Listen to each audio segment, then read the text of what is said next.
for those who are not able to join us for now.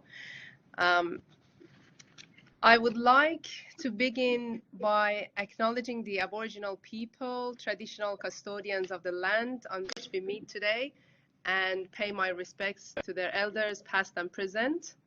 Hi, everyone. Thank you for joining us in the 17th ArchiTalk. My name is Parisa Izzat Panahi. I am the course coordinator of Master of Architecture program at Curtin University. It's with great pleasure that Adrian Fini, the director of Hesperia, has accepted our invitation to present an ArchiTalk today about the power of politics. Can the system deliver the city that residents want? I think sounds very intriguing. Adrian is a co-founder of Hesperia and has been involved in property development, property investment, and the construction industry in Western Australia for over 35 years, largely in his capacity as the Principal of Fini Group. He has spearheaded some of the Perth's most progressive residential, commercial, hospitality, and retail projects, including most notably the heritage regeneration of the state buildings in the Perth CBD. Hello, Adrian, again, and welcome. Over to you. Okay, good morning and thank you. As mentioned, the power of politics and can the system deliver the city that residents want?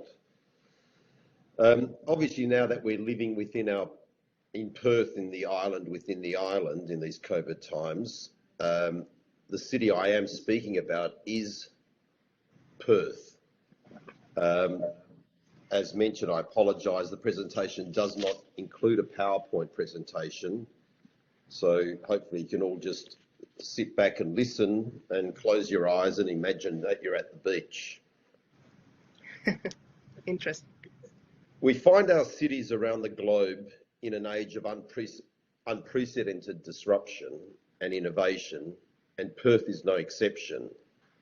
It could be said that each generation of the modern era has found their environment more complex and fast changing than the last. However, as of late, it would seem that the rate of change has increased to such an extent that now every day seems more complex and fast changing than the day before. And obviously these trends within our COVID time, be it the living wage, digital work, the cashless society, has seemed to have rushed forward, and it's as if we've jumped forward into our future.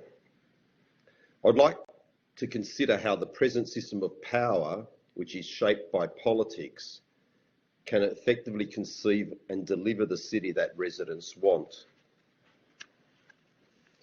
Perth is a young city, and like all things young, it has the opportunity of one day being great. In order to achieve greatness, and that means a great city for people, many complex and interdependent issues need to be addressed in a clear-sighted and systematic manner.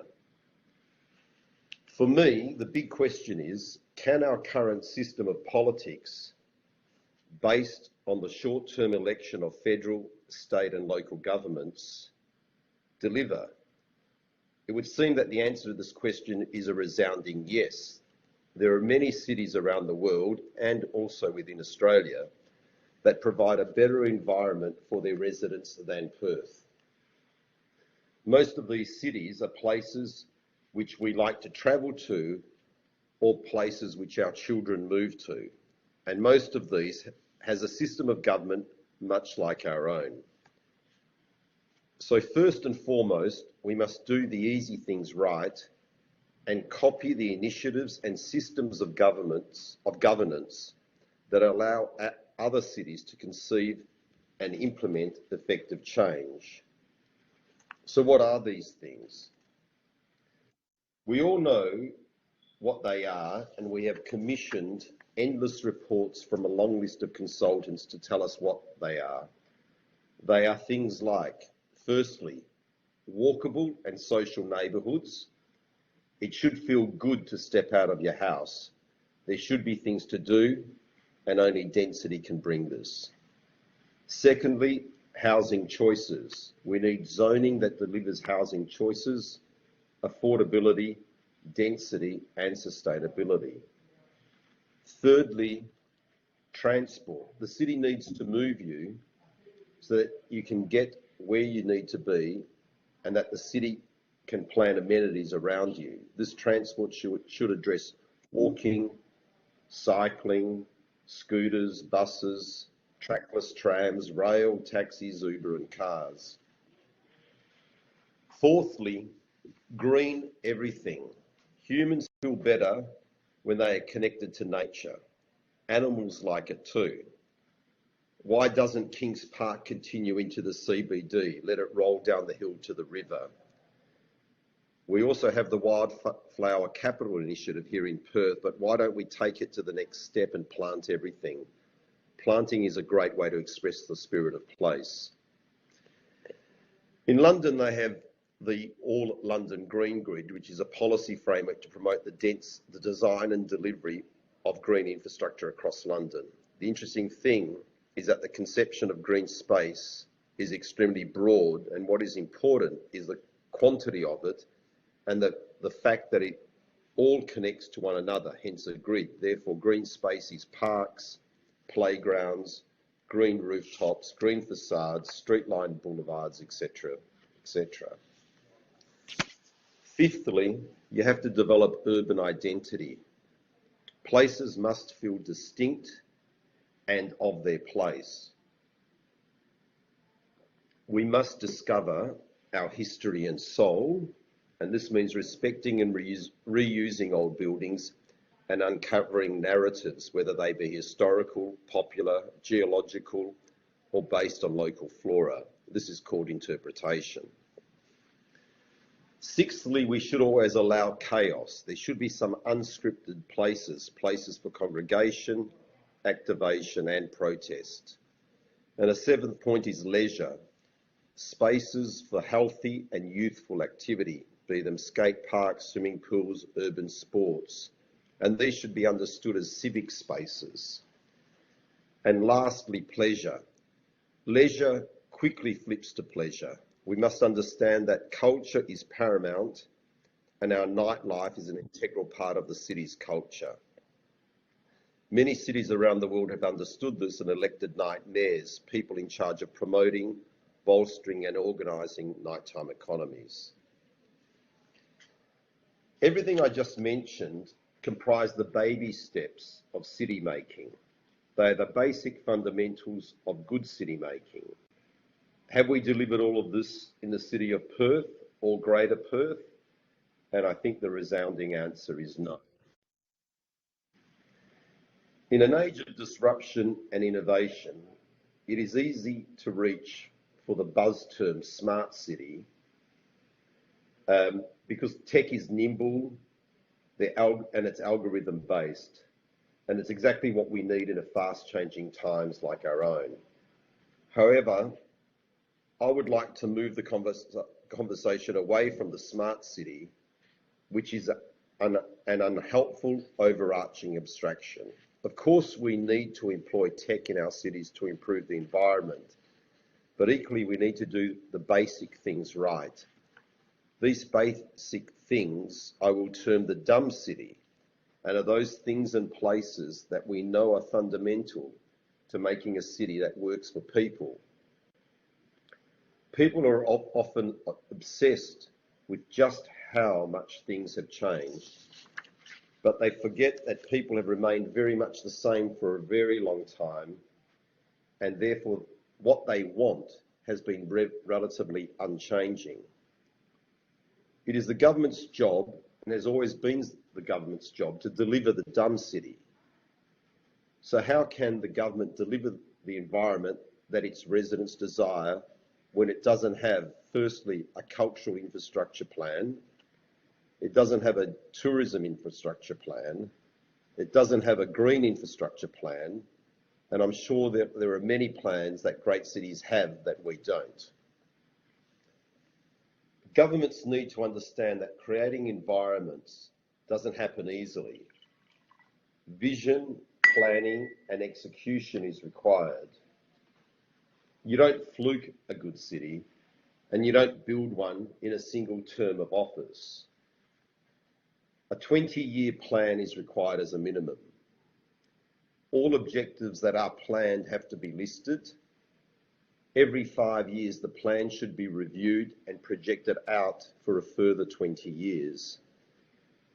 And all achievements over the prior 5 years should be reviewed, analysed and recalibrated to ensure that they are on target towards the 20-year plan. After all, if you are just 2 degrees out now, you'll be a long way off your target in 20 years' time. When you think in the long term, it becomes apparent that government itself needs to be the generator and holder of the vision or that plan. Consultants can assist in bringing in expertise, but they cannot be the only professionals with city-making knowledge. If not, the knowledge leaves with them. The vision needs to be bigger than the elected politician's whim and fancy also. It must be deeper and integral to the government itself. For example, Rob Adams has been the Director of City Design and Projects at the City of Melbourne for 36 years.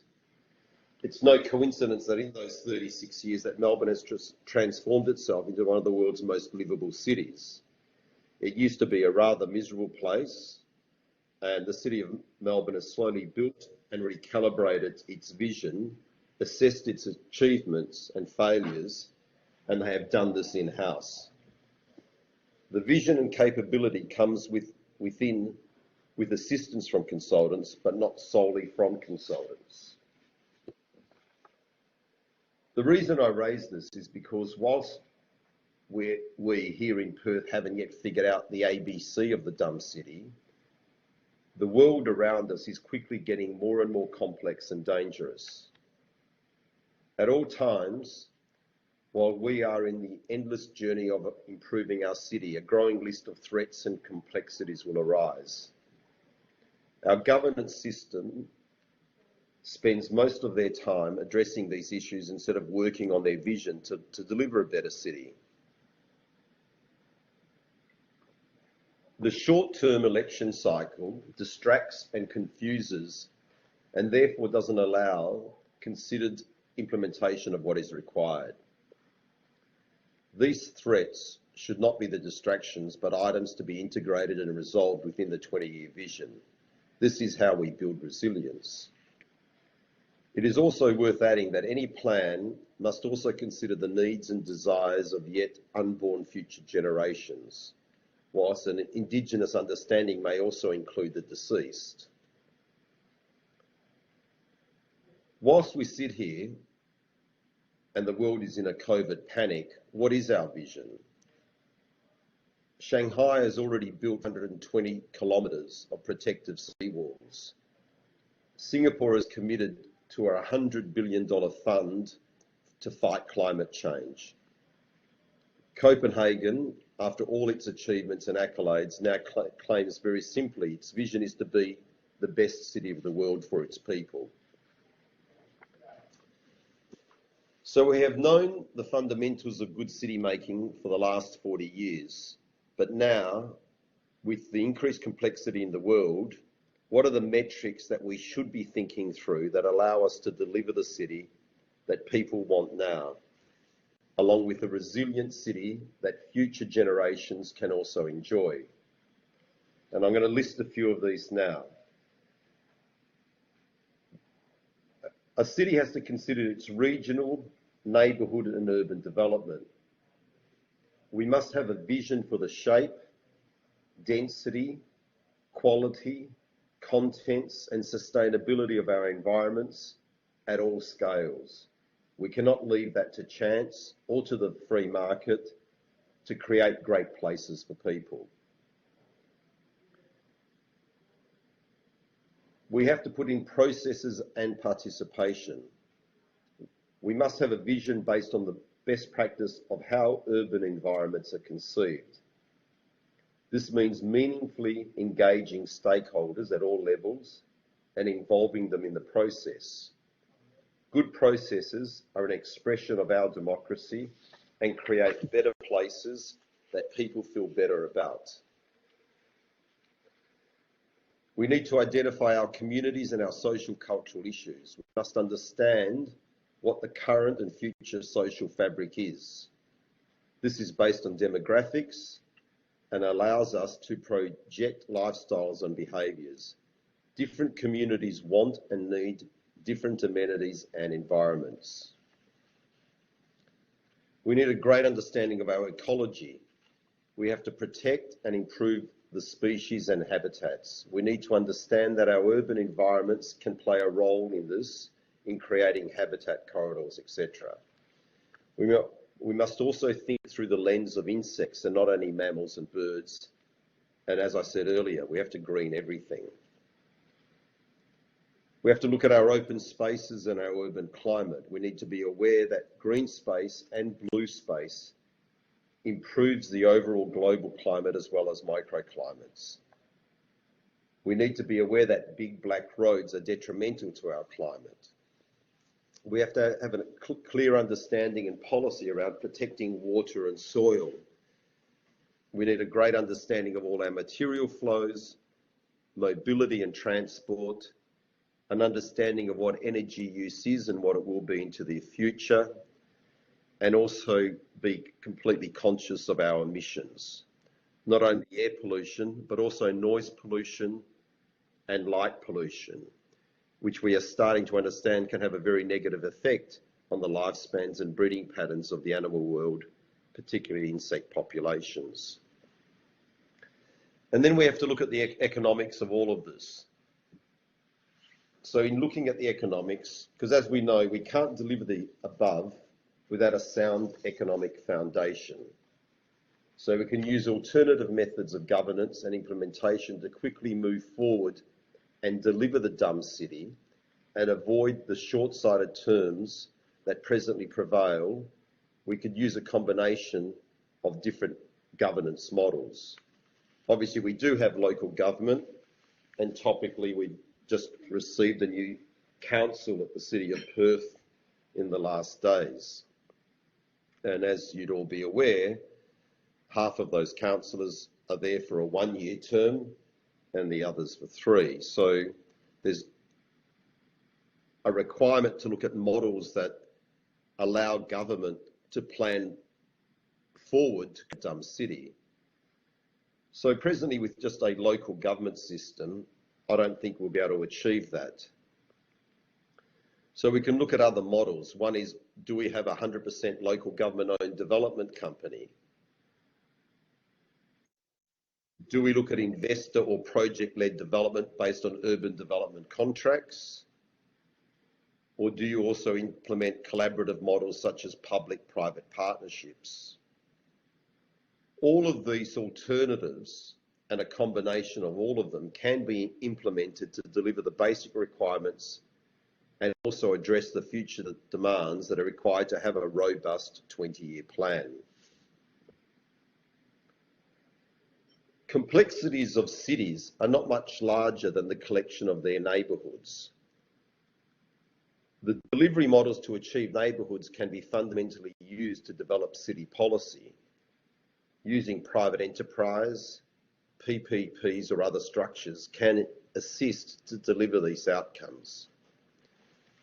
Presently, the almighty political power granted to the politicians allows them to stifle the delivery and implementation and the desire of all of the citizens of the city.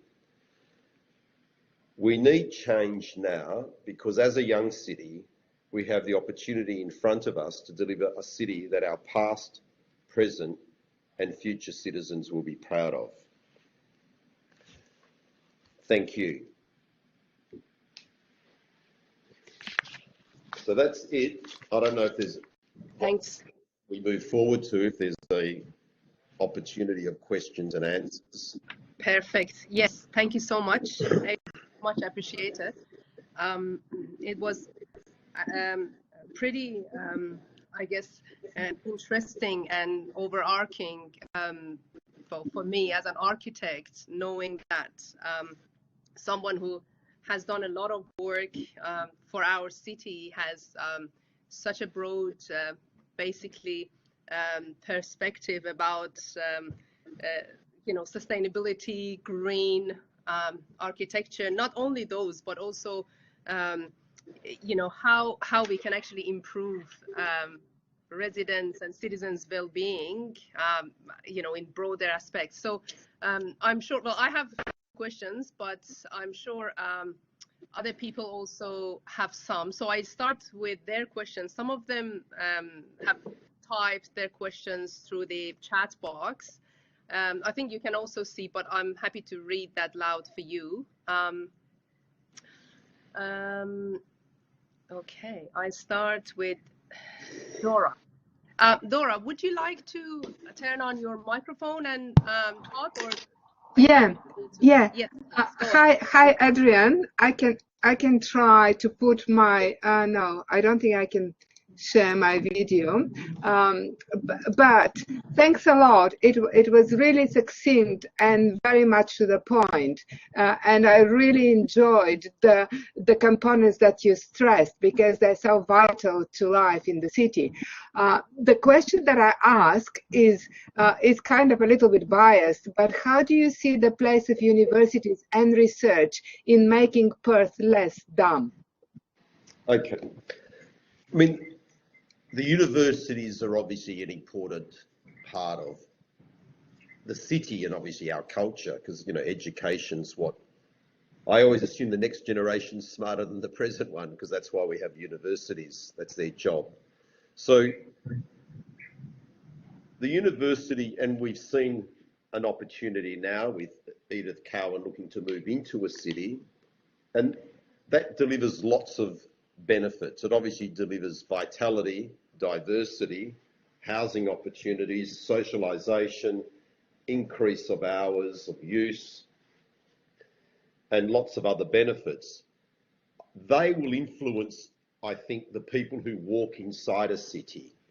So you've now seen the city deal deliver a large sum of money for the ECU Mount Norley campus, the Curtin University expansion in the city, potentially maybe some Murdoch opportunity. And, that will then stimulate, I think, other people and other investment that will create a diversity and depth to the city. So universities play a great part of the fabric of cities. I always believe the cities we enjoy to look at when we travel are the ones that have youthful, healthy activity in them. And it actually, kind of delivers hope in many ways. So the university as a placemaking item is extremely important. Obviously, as a research area, it's extremely important because, most of the points I captured are things that have been discovered via research. And the items that are needed to be addressed in delivering a modern city, be them the environmental ones and the social ones and the ecological ones, are extremely important to be backed by research. And that's when I was expressing that if you're 2 degrees out because you don't keep recalibrating where you're going, you can be miles apart in your planning process. So the research and reflection annually to readjust your plan and to ensure you're recalibrating is extremely important. So you definitely need measurement devices and research to support making great cities. Perfect. Thank you, Adrian. Nathaniel Belcher, Nat, would you want to turn on your microphone? Please, thank you. Yes. Hi, Adrian. Thanks for your talk. It was really great to hear you. Can you hear me? Yeah. Yes, I can hear you. Yeah. I wanted to follow up with Dora's great question and your response. Given this audience and this opportunity, is there a particular either suggestion, criticism, or affirmation that you would like to give to the school design and built environment? What's a role you see curtain playing and or the aggregate disciplines and professions that we house here in the school? Well, I think, university and obviously an architecture and urban design school has a great opportunity to kind of support the government, let's say, at whatever level, state and local, in thinking of how they can deliver a great city. And it can do that through examples. Obviously, you can do it through studies, and I think I'm involved in one where you're looking at a part of the city later this week, or your students have been working on it already. So it's actually kind of showing government that the skills of architecture and urban design can actually deliver better outcomes, and show that through design and call it political motivating, to ensure that they understand, let's say it simplistically as beauty. I think it's the elements of beauty that you need to deliver in a city to make spaces that, people enjoy. And you're a school, obviously, that you're creating specialists in delivering beauty in some way at all those levels. So I don't know if I don't think a council, and it seems bizarre that they don't even have the items that I listed on their agenda, be it on planning. We don't have 20-year plans or 5-year plans or cultural infrastructure plans, but we don't identify the process and participation of stakeholders. We don't have community and social cultural plans. We don't look at all the elements of ecology in making those plans. So it's really about a school like yours can actually assist in identifying the shortcomings of their plans or helping educate them. So maybe it's about reaching out. You've got a group of new councillors now and saying, what can your university, do a workshop with them and increase their comprehension of how to deliver beauty.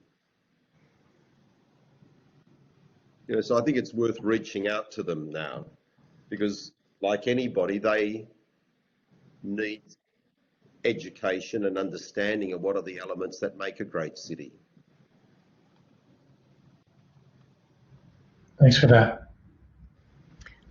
Thank you, Adrian. Ben Stevens, do you have a microphone, Ben? Hi, yeah, I do. So my question relates a bit more to the broader city and suburbia, not just the city centre. I was wondering, do you believe that our city building should be focused towards creating campus-like city suburbia? And by this, I mean urban villages that are socially self-sufficient and building in balance with nature. Sorry, I missed that. Could you repeat it, please? Yeah, sure, sorry. So do you believe that our city building should be focused towards creating campus-like city and suburbia? As I mean urban villages that are socially self-sufficient and building in balance with nature?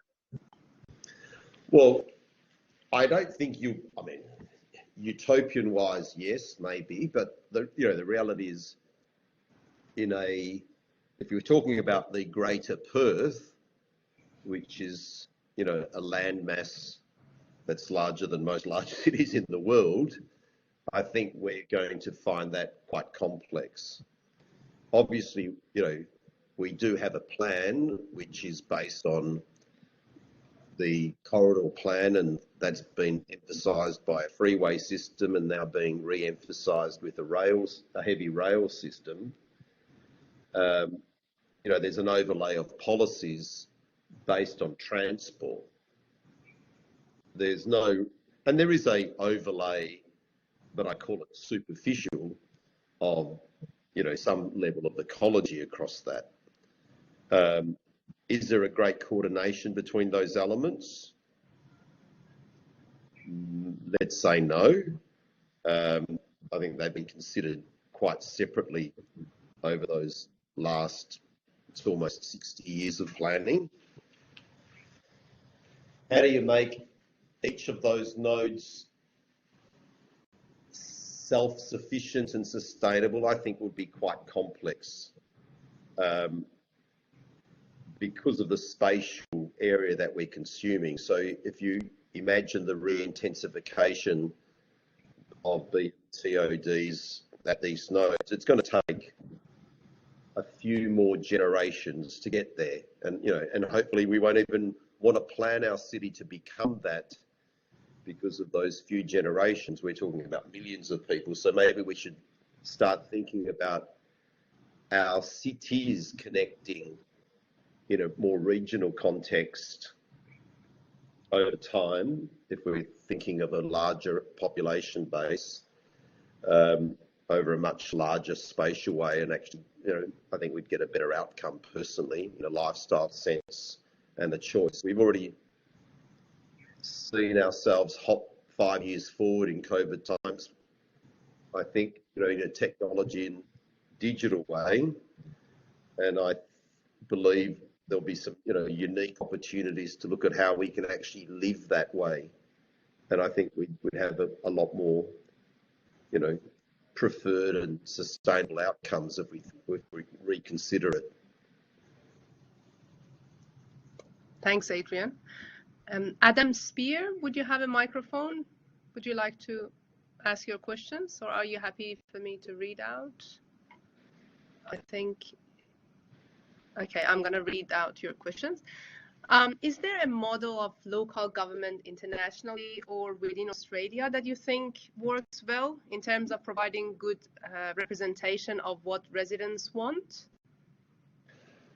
I don't know. I mean, in Australia, and look, it's hard to, if we bring it back to city, look at our city's a small city. We're talking about a very small population in a small city. And it's unfair because of the politics that we live in, these multiple small local governments policing us in different ways across our greater Perth. And I actually think, you know, I think Brisbane, which is a greater Brisbane Council, have a more robust and longer term plan that has rolled out. I believe even Melbourne has, you know, through the merging of power in postcode 3000, has delivered a better plan. I think the Perth City Council is hindered by its scale also, but it shouldn't use that as an excuse. I think you can still plan well and ensure if their job is to make a great city, it's their job then to do it in the most beneficial way for all of the residents, be them within their city boundaries or the people who visit their city, which is everyone of the greater Perth. And it's really about good planning and them becoming the custodians of that good planning. And therefore, if the plan is robust, they work with their own staff, ensuring that they plan ahead, they realise the objectives of a cultural infrastructure plan, a tourism infrastructure plan, a greening plan, look at the ecology and look at all those objectives. I think it's their job to then work with the municipalities around them and state government to ensure that those things can be implemented. And the democracy of it is just part of the process of ensuring that they're listening to people. And obviously part of the directional change over the last few years is for, let's call it the local team movement, and trying to break down the city into neighbourhoods to ensure that there is some democracy, and then that gives it identity. So that's been something I've been involved with. And it's those types of ground root things that can actually give support to it. And I think we've seen some levels of success in that, in some of the, we call them the villages around the city. And hopefully now the city can grow that with their own local identities. So democracy should happen at that village level and then build up from it. And that way people then have a political voice at the same time, because there's more of them involved and thinking that they are creating change within their village. And if that movement kept growing, I think we just get a greater depth of democracy and understanding what people want, and also a better identity for our city's elements.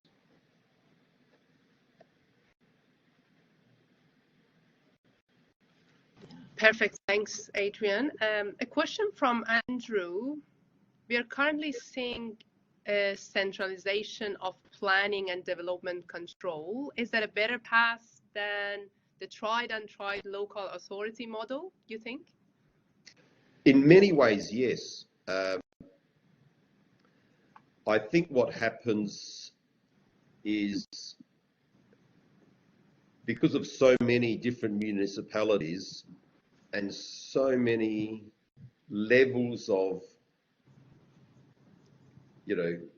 self-interest that those groups can have,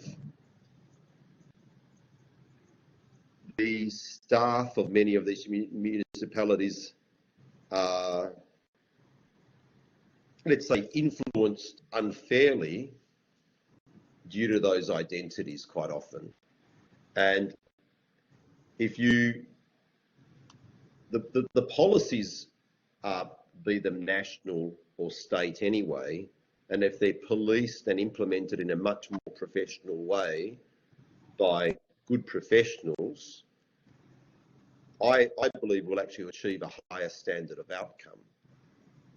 Because there is a lot of compromising done for very small politics quite often, that can be unfairly influenced, not for democratic perspectives, but for self-interest perspectives at local government areas.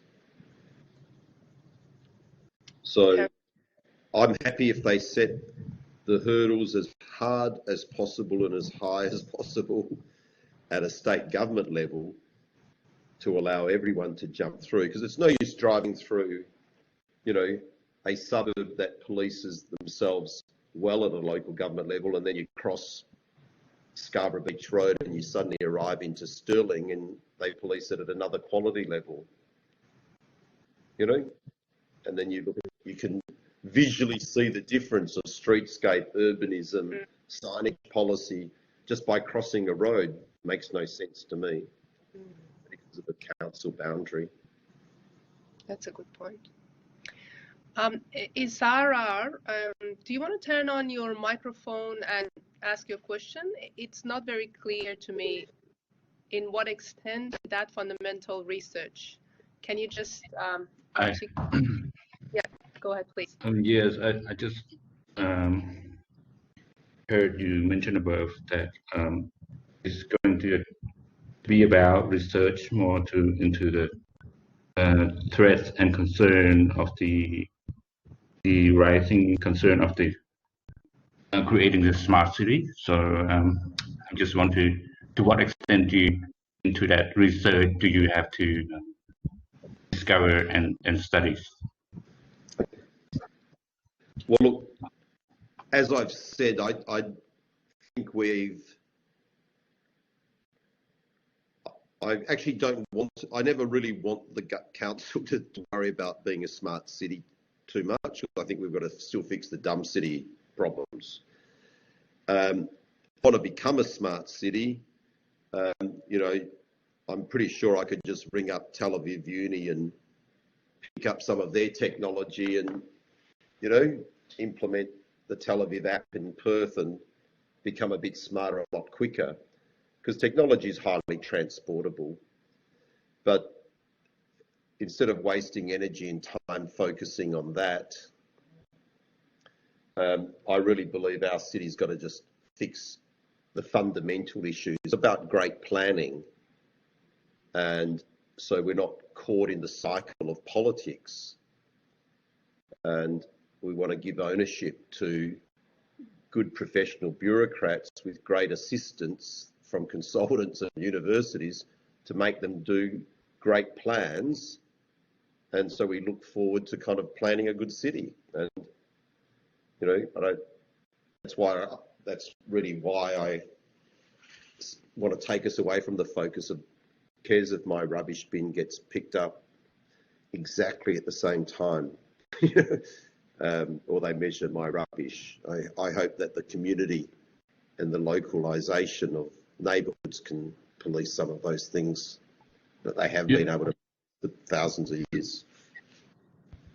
So, and you mentioned about the objective and infrastructure and the plan of the infrastructure and the tourism. So the build city is based on the economies of the city. So do you think to bring more tourists into the city is relevant to your research?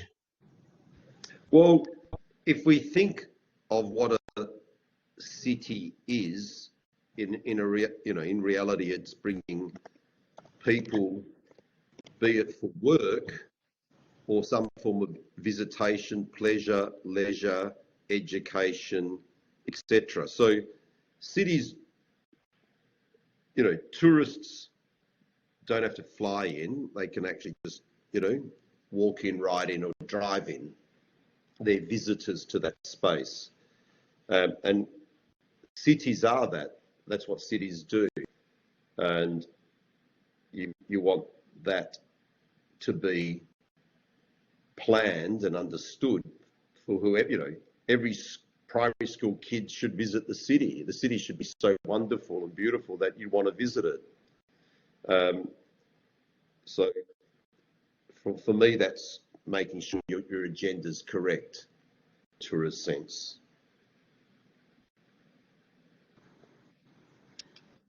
Perfect. Thank you. I think, Lee, are you happy to ask your questions? Yeah, you had Sharia first, if you want. That's okay. Maybe we can swap between the verbal and the written one. Hi, Adrian. Have you got my question up? Sure, yes. I got kicked out of my computer, so I'm in with Parissa. So that's why you're getting two voices here. I'm just wondering how you see the WAPC's role in all of this. It was brought up in Parliament yesterday that, you know, they're known for bullying councils and overriding stakeholders' opinions. And when you talk about a democracy and allowing people to have a vision, if the WAPC just trample all over that, you know, what is their role? They also don't seem to have a big vision, and I really applaud a number of things that you said, you know, about sustainability, the environment, and you know, are these things actually on their agenda? Oh, look, I'm fairly certain all of those items won't be on their agenda, because I assume that they would believe that a lot of those agenda items are shared by lots of other government departments, be it environment, you know, parks, rec, transport, etc. So that's because they're not policing all the elements. I'm sure local government complains about them because it takes their power away. And local government doesn't like losing power. But if they did everything right, no one would have taken any power away. And I think it's a lack of power. And you find, you know, as a developer, I haven't had a problem ever developing in my career in Fremantle. Fremantle had a vision about what it wanted to be from the 70s. Okay, and they protected things. And maybe it moved slower, but maybe it protected a lot more. But they had a vision. I'm not sure of the vision of, you know, I don't want to be critical of anyone, of the City of Stirling, you know, the richest local authority. I'm not certain of the vision of many others. So it's a matter of then deserving the power. You know, so do those, if they're complaining that WAPC is taking away their power, did they deserve the power? Yeah. Have they used their power well? But the problem is that the local council is the only avenue for the stakeholders to have any say. And you're talking about a democracy, and you're talking about having a number of people have their say. Yes. Then if you just automatically override anything a council says, then you're also automatically overriding the stakeholders. That's correct. Yep. And I don't yes, I agree. But then if, you know, obviously a bad example is the City of Nedlands, okay, where they've lost their power and the government's overridden them. But that most probably, and I'm not an expert in it, but most probably is because they haven't complied with their requirements for the last 20 years of putting a plan together. And therefore, that's a great example where the City of Nedlands, through negligence at the end of the day, if it was my job as a local government member to ensure that the municipality I'm representing has updated its plan and looked at delivering housing choice, quality, opportunity for diverse people to live in their area, and then not delivered it, who's negligent? WAPC or the local authority? That's right. Okay. And it is politics, but it can be overridden on smaller issues. Yes. And I just think, you know, also that you're saying that all these other government departments take care of everything else, and yet at the end of the day, it does come down to what's actually happening. You know, it does come down to development and planning. Yeah.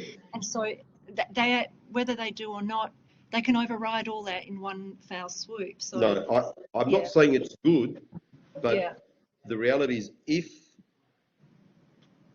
good local governments had great plans, we wouldn't have the issue, and our democratic system would have bubbled up to ensure that happened. But our democratic system isn't forcing our local governments to perform their duty. Yeah. Okay. And therefore we've let the rot roll, and we get bad outcomes. And then someone said, enough's enough, and they're riding shotgun over some of those areas. But, you know, they're not riding shotgun over areas that have got a vision and a plan. They're riding over the ones on neglect, that have been neglectful, I think, personally. And it's up to local governments to be alarmed in reality and make sure that they are planning for their citizens, you know? I agree. It needs to be rethought. Thanks, Adrian. Yeah. Much appreciated. Shohreb, would you like to turn on your microphone and video if you have? I don't. Hi, Parisa. Hi. I don't have any, camera to turn on the video. That's all right. Yes, no worries. Go ahead. Thanks for your talk. I want to know your opinion about design review panel role in shaping the beauty of our cities. This is where the planners and architects meet each other to approve high residential or complex projects. What is your opinion about it? Do you think it's a good governance strategy, you know, to have a beautiful city at the end? I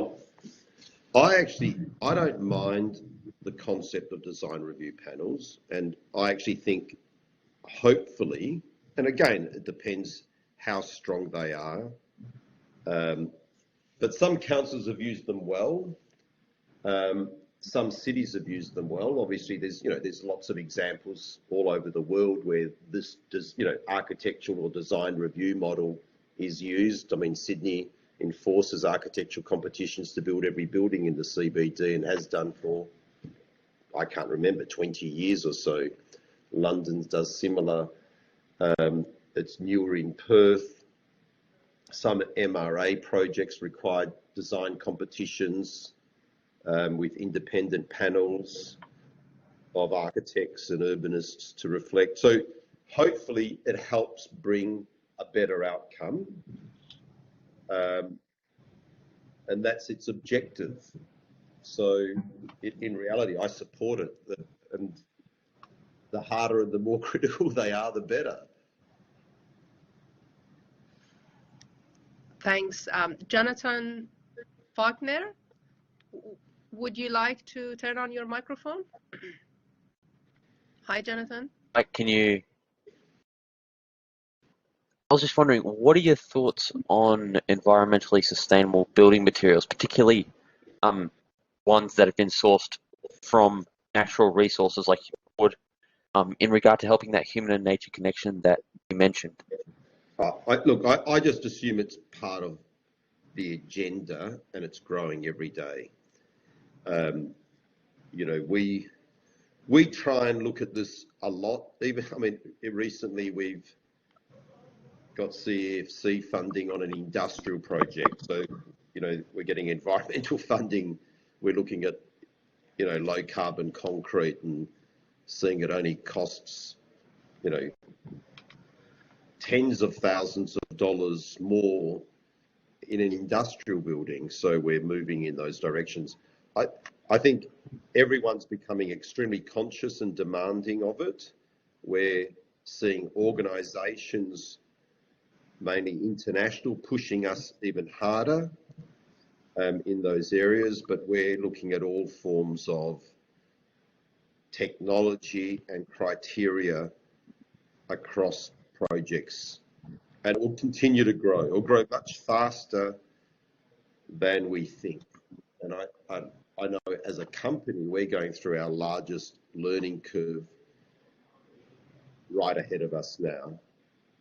So we're at the start of, I think, a very large change in that area.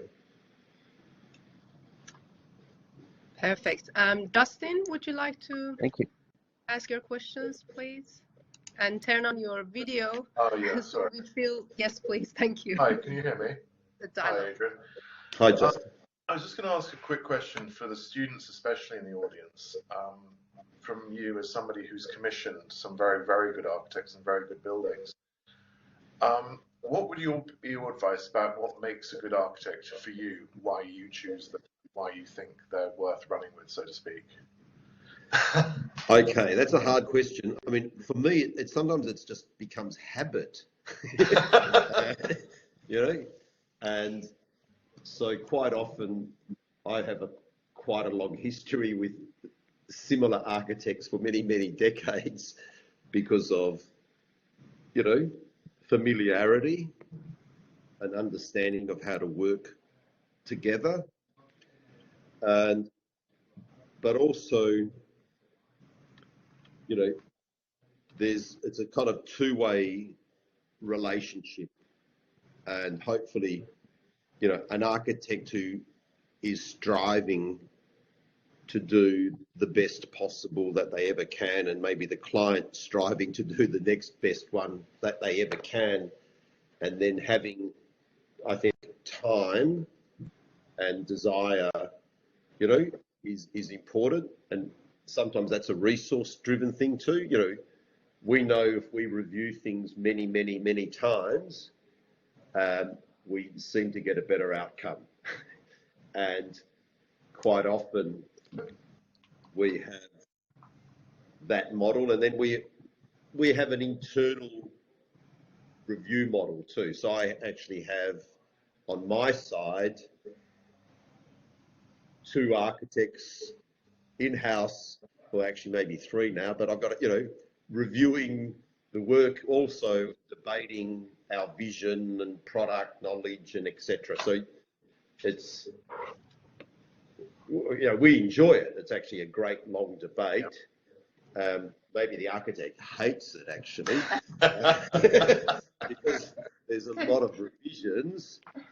But we work, and some projects we're learning. We still learn a lot every day too. So we look at it that way. So some projects we start in a different way. One project we're presently doing, you know, I was told by my internal architect to say, no, we don't need an architect first.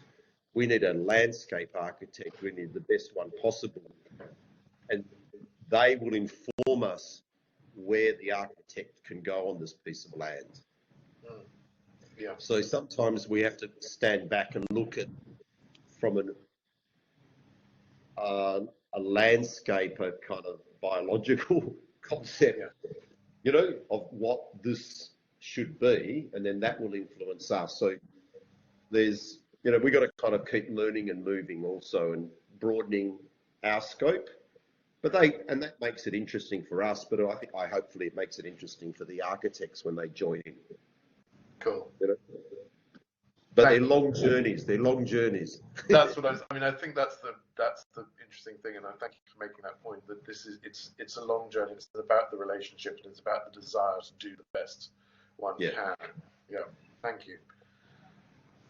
I'm going to have to wind up. Sorry. That's right. Do you want one more question? Because I'm going to have to race out of here in about 3 minutes. Thanks, Adrian. Well, we have 2 more questions. I might just read them quickly and then, I read them both and you might want to just summarize. So Nadia has asked, to what extent can Perth learn and adapt from other smart cities in the world to increase the number of walkable green spaces and advanced technologies? For example, enhanced security systems, while policy on heritage buildings seem to constrain these advancements. So that was, All right. Well, look, on heritage, I never see heritage as a constraint. You know, I just see it as a you know, it's a great challenge. That's all. You know, it creates levels of complexity and alternative thinking, and I've never seen it as a constraint. So I don't know. I just see it as another level of challenge, and so we love doing heritage buildings. So maybe if it's a thing you don't love, you leave and don't do. Green, I think, you know, greening and the vision of greening, you know, is about putting a plan together and saying, how do we green our city over the next 300 years? You know, it's a hundreds of years story. And we know the benefits of greening because we can obviously see what happens in forests still. And it's about putting a vision and a plan together. And it's, you know, obviously it's about creating corridors, etc. But, you know, we obviously arrived in Perth in a forest and there's not much forest left. So it didn't take long.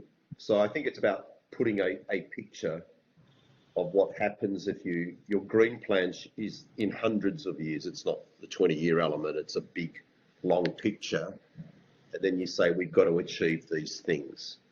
And it's no different to what Singapore's doing about putting $100 billion aside to save their island from the rising sea level. And they're starting the expenditure already. They're using the best technologies in the world.